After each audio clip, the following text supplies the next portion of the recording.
So మనందరికీ బాగా ఇష్టమైన పాట సో గులాబీ మూవీలోదే. నేను ఎప్పుడు సార్ని కలిసిన ఈ పాట అడుగుతాను. నాకు తెలిసి నాకు ఈ క్వశ్చన్ అడగడానికి కూడా భయం వేస్తుంది యాక్చువల్లీ. సార్ మీకు కూడా చిరాగ్గా అనిపిస్తుంది ఏమన్నా? లేదు ఇలా అనిపిస్తుంది. సో మా కోసం మన్నించి ఆ పాట మళ్ళీ ఒకసారి పాడండి మా ఛానల్ కోసం. ఓకే. సో గులాబీ సినిమాలో నేను చేసిన మొదటి పాట ఇందాక నీకు చెప్పాను కదా ఇంటర్వ్యూలో కూడా, the first tune I did for గులాబీ, అది రాత్రి ఆల్మోస్ట్ 3 అయింది. కృష్ణ సీను జేడి వచ్చి విన్నారు ఆ పాట. సో దట్ ఈస్ ఏ రోజు అయితే చూసాను. సో అదే మొదటి పాట.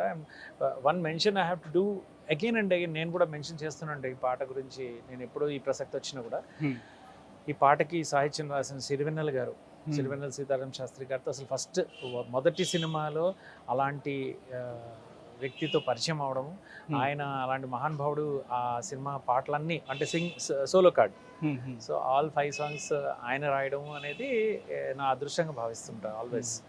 So it's a wonderful time I spend with Sirivennela garu. So ప్రతి పదంలోనూ ఈ ట్యూన్లో ఉన్న పెయిన్ అనేది ఆ పదాలతోనూ అవి అలా మ్యారీ అయ్యాయి కాబట్టి ఆ పాట ఇంకా అలా మనం ఇలా నిలవడానికి కారణం అని నేను ఎప్పుడు భావిస్తూ ఉంటాను. Of course everyone's love and appreciation is also a great thing in giving life to a song. La la la la la la la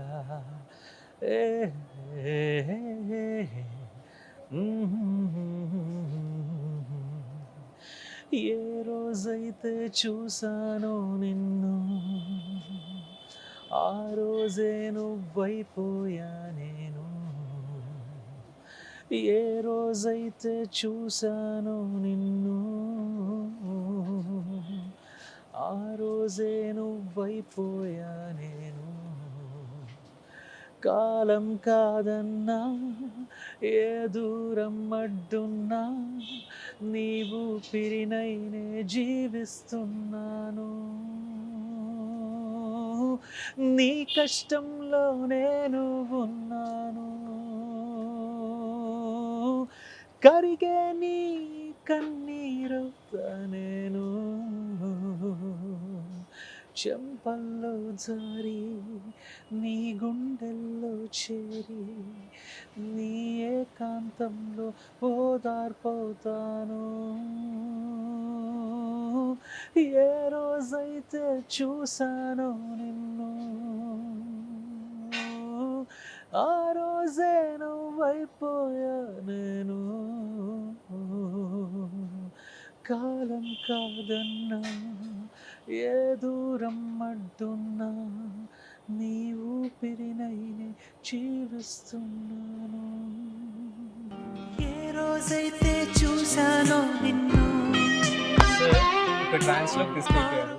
and ఇంకొక విషయం, ఎవరిని సార్ తలుచుకుంటున్నారు? లేదు, ఎవరిని తలుచుకుంటారు? ఇన్నిసార్లు ఎవరిని తలుచుకుంటారండి బాబు? కొన్ని 100 సార్లు పాడు ఉంటాయి, 1000 సార్లు ఈ పాట. ఓకే, యార్. So super. So one more song ఈ వేళ ఐ టోల్డ్ యూ కదా, 3 o'clock time ద బెస్ట్. అది కాదు, ఇంకోటి ఏంటంటే the best relation in this world, I mean love లో ఉన్న ఒక యూనివర్సల్ గా నియర్ టు గాడ్ అనేది the relation of a parent and a kid అన్నమాట. సో ఈ ప్రతి సాంగ్ కూడా they are like your children actually. మనం క్రియేట్ చేస్తాం వాటిని. So comparison. యా. సో ఈ వెనెవర్ వీ డూ ట్యూన్, అందుకని మీకు ఇష్టం వచ్చిన, మీకు బాగా ఇష్టం ఉన్న ట్యూన్ ఏది అంటే it's very difficult to say some times. ఎందుకంటే అన్నిటినీ అదే ఇష్టంతో మనం తయారు చేస్తాం. చేసాక వాటి జీవితం, ఇప్పుడు పుట్టిన ప్రతి వాళ్ళు ఒకటే ఫ్యామిలీలో బ్రదర్స్ సిస్టర్స్ ఉండొచ్చు, ఒకడు గొప్పవాడు అవ్వచ్చు, ఒకడు అవ్వకపోవచ్చు. That doesn't define who they are అనమాట. That relationship between a parent and kid is the same constant యాక్చువల్గా. సో అది ఉంటే బాగుంటుందండి. అది ఉండాలని కాదు, బట్ ఉంటే బాగుంటుంది. But I believe that every song is again small kid of mine. అవి చాలా ఎన్నో వందల సాంగ్స్ సరికి కొన్ని 100 కిడ్స్ ఉన్నారు. Yeah. Okay, the next song is like my favourite, ఈ వేళలో నీవు. అండ్ దీనికి సంబంధించి సునీత గారి గురించి కూడా 2 మాటలు చెప్పి అసలు ఆ కాన్వర్సేషన్ యాక్చువల్లీ అది చెప్తాను. The next thing for a song is, ఒకసారి మన ట్యూను ఈ సాహిత్యం అనేది, సంగీతం సాహిత్యం అనేది అయ్యాక the most important thing for that is the voice which will shoulder the responsibility of a song and carry it అనమాట. స్పెషల్గా ఆ పాటకి అదే మొదటి సాంగ్ సునీత పాడింది. Hmm. తను కూడా I mean uh very she was hardly I think 16-17 years అనుకుంటా. Fresh voice and such a nice voice she has. Hmm. ఆ పాటకి ఆ వాయిస్ అనేది ఒక ప్రాణం పోసిందన్నమాట. సో అంతేకాకుండా లక్కీగా తనకు కూడా ఆ పాట ఎంత హిట్ అయిందంటే తను ఏ ప్రోగ్రామ్కి వెళ్ళినా అందరూ అదే అడగడం వల్ల ఆ పాట ఇన్ని రోజులు బతకడానికి కూడా కారణం ఏంటంటే because someone has to shoulder the Because of responsibility. Hmm. That's what I'm saying. Someone has to shoulder the responsibility of carrying the song to different places, different audience కి.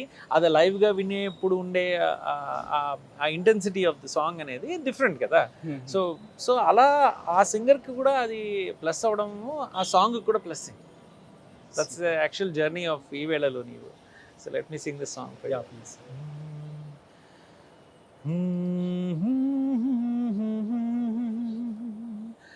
La la la la la, hey hey hey hey, la la la la la.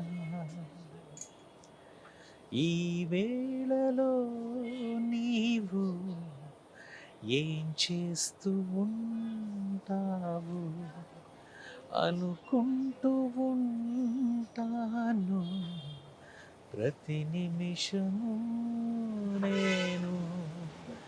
నా గుండె ఏనాడో చెయ్యి జారిపోయింది, నీ నీడగా మారి నా వైపు రానంది. దూరాన ఉంటూనే ఏ మాయ చేసావు, ఈ వేళలో నీవు ఏం చేస్తూ ఉంటావు.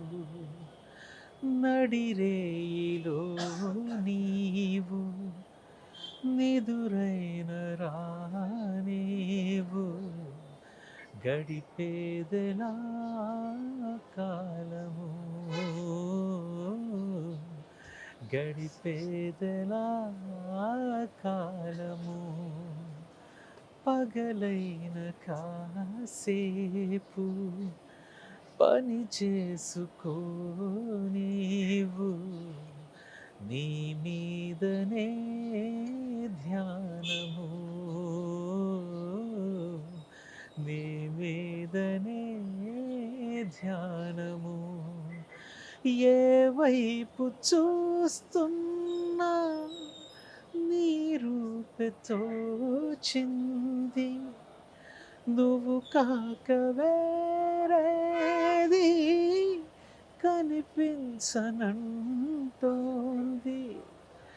ఈ ఇంద్రజాలాన్ని నీవేనా చేసింది, ఈ వేళలో నీవు ఏం చేస్తూ ఉంటావు అనుకుంటూ ఉంటాను ప్రతి నిమిషము.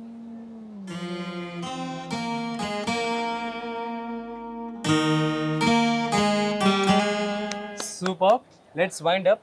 ఈ సాంగ్ అంటే సార్ కాలేజ్ టైంలో అనుకుంటా, కాలేజ్ అయిపోయాక బస్సులో వెళ్తూ అంటే అలాగా హమ్ చేసుకుంటూ కంపోజ్ చేశారు కదా సార్. సో అంత బాగా గ్రిప్ ఉందన్నమాట. సో సార్ యొక్క బయోగ్రఫీ గురించి నాకు. So that's it guys. So ఈ గ్రీన్ మేళా అనేది సారే కండక్ట్ చేయడం జరుగుతుంది. So it's a good initiative for the upcoming world, upcoming generations అని చెప్పొచ్చు. సో ఎకో ఫ్రెండ్లీ అందరం కూడా యూజ్ చేద్దాం. సో అందరం కూడా హ్యాపీగా ఉందాం. Okay, so that's it. ఇది ఇవాళ స్పెషల్ ఇంటర్వ్యూ విత్ శశిపితం గారు. అదేవిధంగా ఈ యొక్క గ్రీన్ మేళాకి సంబంధించినటువంటి స్పెషల్ స్టోరీ కూడా. సో మరో స్పెషల్ ఎపిసోడ్తో మళ్ళీ కలుద్దాం. సో చూస్తూనే ఉండండి Trigo Talks. This is Rajiv signing off. Subscribe to Trigo Talks. Trigo టాక్స్ని సబ్స్క్రైబ్ చేయండి. Subscribe to Trigo Talks.